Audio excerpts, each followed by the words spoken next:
if you're having trouble shifting your car out of park and it's not your brake light switch, which is always a possibility, then it's probably the shift interlock. It's got that little tab at the end that keeps it from shifting out of park, and they can go bad, so I'll put the part number up for this.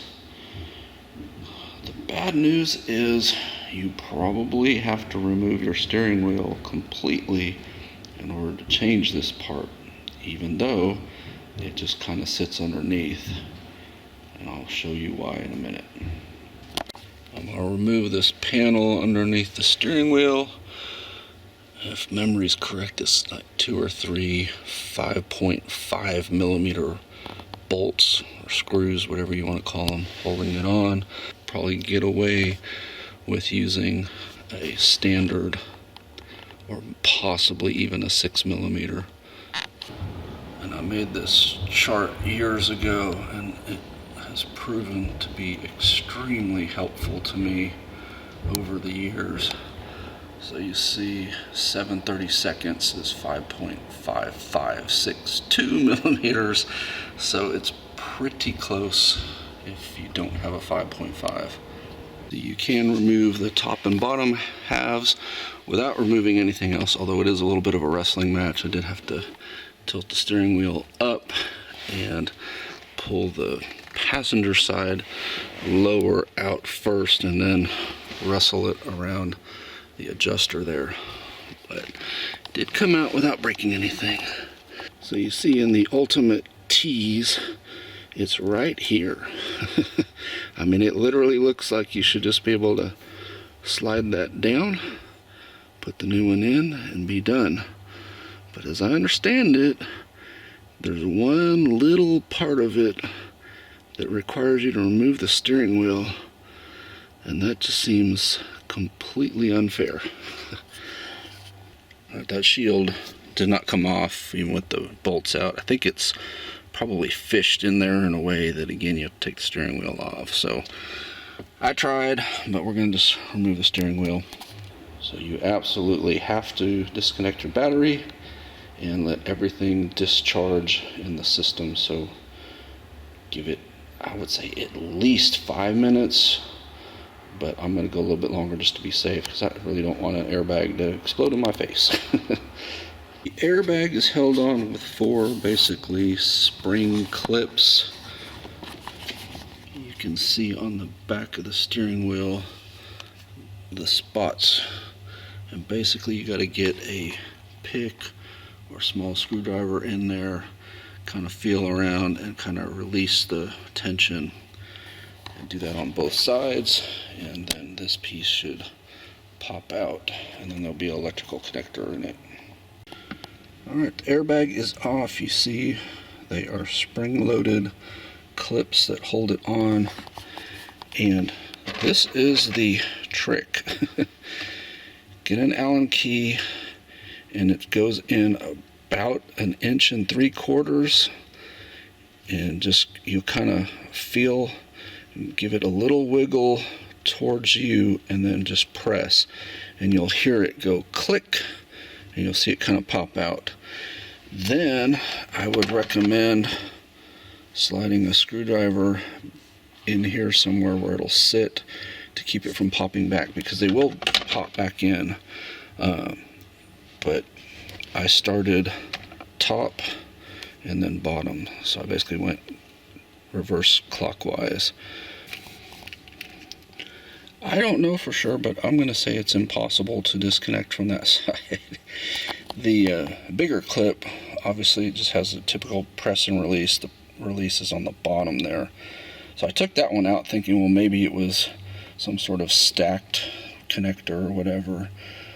But I could not get that one out at all to save my life. I tried with a pick and screwdriver and everything, and I can't figure it out. However, these were real easy because they were just press and release. Obviously that, I'm assuming, is like a ground, just slipped off of there real easy. We've got a torx holding that little, probably ground wire there, and a bigger torx holding the steering wheel on. Remember, when you remove your steering wheel, you've got to put some sort of alignment mark on it so that you can get it back the way it needs to be. And my guess is it's not going to be real simple, because they never make anything that simple, right? But I'm going to go ahead and remove those two Torx bolts, and we'll see how difficult it is to peel this thing off. T20, T50.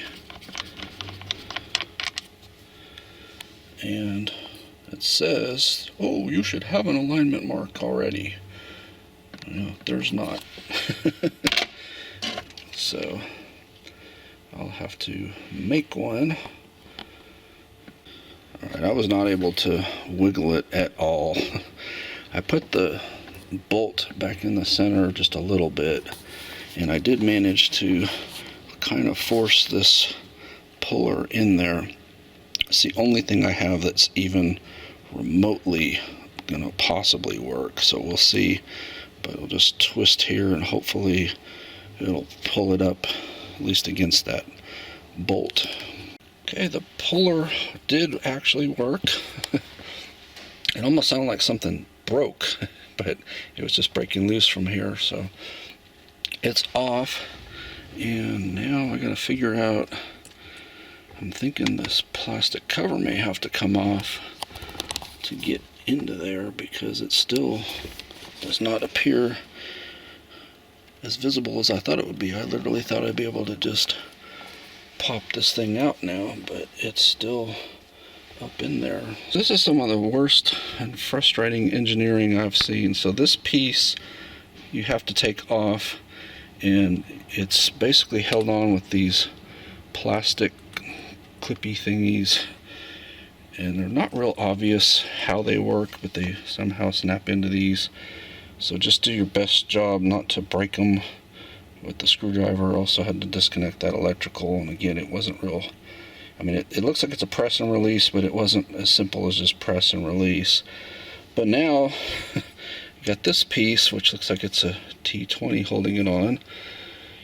And so maybe once I remove that, maybe I can, but I mean, dang, this should just slide out. You shouldn't even have to take the steering wheel off. I mean, that's just stupid. And they could have made this here, instead of this stupid thing, had some way to just slide it in, slide it out. So I don't know. Normally Crown Vic stuff is way more common sense than this. T20, there's a spring here, so be careful, although it didn't shoot out. And then that just gonna slide out of there. And let's figure out, there's got to be a trick to that piece as well. And of course, electrical looks like it's press and release.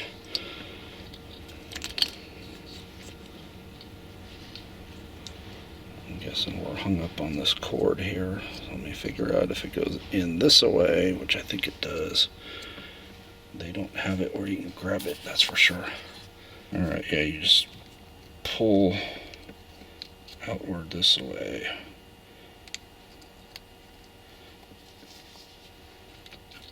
And then the whole thing will slide out. So, a lot of work to get to this stupid thing. Alright, then we'll just line up the new one. Just going to click into there. And then this piece goes in. See that little plunger there is what allows it to release. So that's got to go in there,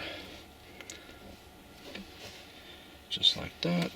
And then an electrical connector on there.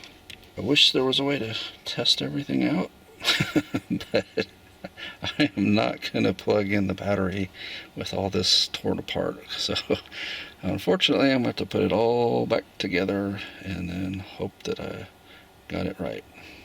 Piece went on, and it has two alignment spots, so you can't really screw it up. And I'll show you while this is all apart, although you don't have to do any of this to get to this.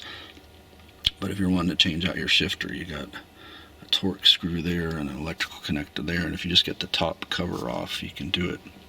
You don't have to mess with all this rest of this stuff, but just want to show you while I had it all out. Alright, you gotta have that and that aligned for it to go on, so then it will slide on, and hopefully there's a little spot for it to click in. I just gotta line them up and go click, click, click. There you go. So now it's locked in, and that won't turn, but they're lined up. So plug that back in while I'm thinking about it. Alright, I hope I have that aligned. It seems like there's only one way it would go on, because it does seem that there's kind of a flattened area on the top to keep, as you see, it's not spinning free of the middle piece there. They're staying aligned, so we'll go with that. But then plug that back in, and that gets bolted on, and then the T50 has a torque spec. I'll have to look it up. It's going to be pretty snug, I bet. Okay, what I read is 22 to 33.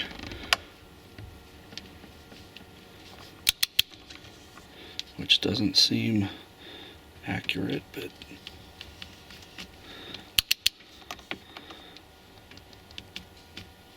it's kind of hard to do this one-handed.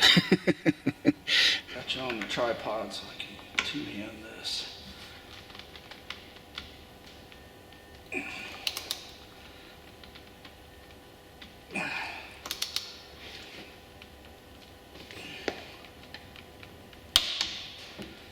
Go. So I did 31. All we gotta do now, the blue goes on there, and then the two yellows click onto here, and they're color coded black and gray, so you can't really mess those up unless you really want to try to.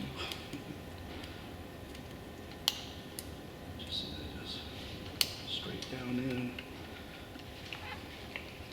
Slide up on there, and then this just clicks back into place like that. Done, other than putting these plastic trim pieces on, which you've seen me do a million times, right? I mean, literally click them on and put the three 5.5 millimeter. Why they did that, who knows? Screws in there, line everything up, make sure your little boot on here gets lined up in there properly. But anyway, now my shift interlock is replaced, and hopefully it works. And I'm gonna save this one because the new one, you know, was real soft there and kind of firm there. This is firm here. This one is a little sticky here. So I oiled it, and now it's working more like the new one. So it's possible that it just needs to be oiled, but of course I wouldn't want to oil this after all that work, stick it back in, and then find out it's still doing the same thing. So it was basically working 7 out of 10 times, maybe, roughly, something like that. You know, press the brake, nothing happens, press the brake, it works. Works 5 more times in a row, then doesn't work. Anyway, so yeah, just a little sticky there. And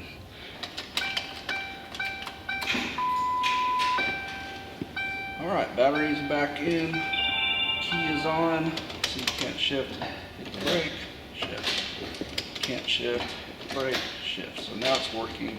As I suspected, mine is still functional. As you see, this little switch here is when you pull back on your gear shift lever, it presses this button, and watch the plunger there.